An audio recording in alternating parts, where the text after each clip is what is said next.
What am I supposed to be doing here, Lord? Lord, what is my purpose for being here? I kept asking myself that question. My feelings and ideas are all over the place right now. When you are fighting the system, the wicked one steps in and fight against you. I pray, I cry and I pray. How free are you and I, as natural sovereigns, to stand up to a system that has been in place for thousands of generational years? As a natural spiritual being, I'm so tired of having an experience till I transfer on. At times, it feels like everything is crumbling down around me. I express myself to the cosmos in a variety of ways in the hopes that it would hear me. I cry, cry, cry because that is all I have to relieve this heavy load. I've never been one to rely on people, opinions of me, and I try not to reveal how I'm actually feeling to my loved ones. I have always felt misunderstood and looked down upon, and the shame is so great that every word I speak out to others seems to be non-existent. When my moral support for others is needed, I'm there, but who can give me that support in return?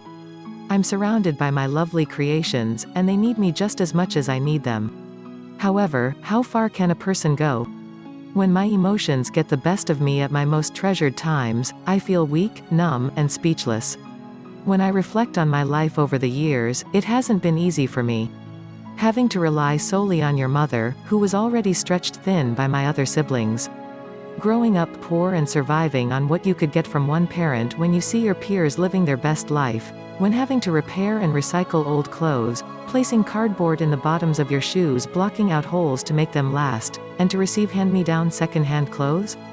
Seeming to be the odd one out, because you didn't fit in, you were then teased and looked down on by your peers.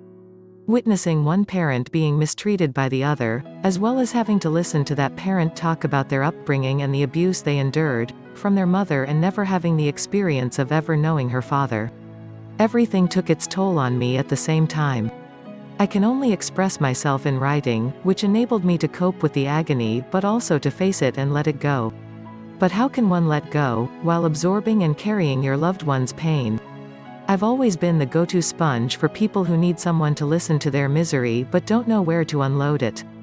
I had been relying on my own thoughts and emotions to get me through life for decades until they came to a point where I was confronted with a life-changing experience I never expected to have, was the day one of my loved ones was diagnosed with autism. My entire universe has been turned inside out. For a long time, I was in denial because everything seemed so unbelievable. I kept telling myself, this can't be happening to me. I realized I was alone, even though I had a companion who was coping with his own feelings.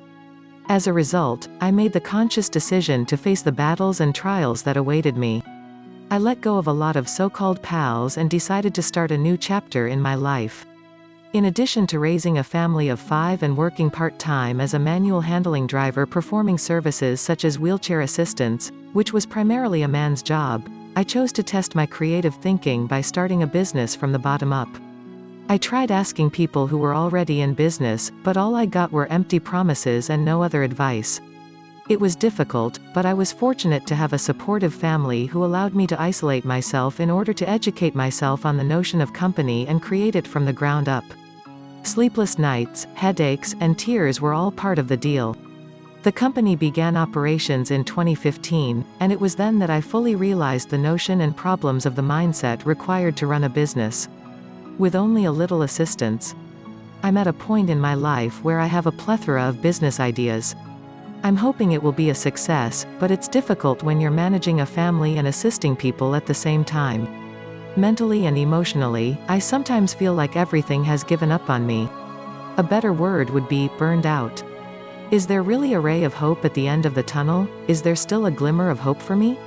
Only you, Lord, know what my purpose is in being here, so please tell me. Author Urban Diaries. Thank you for watching.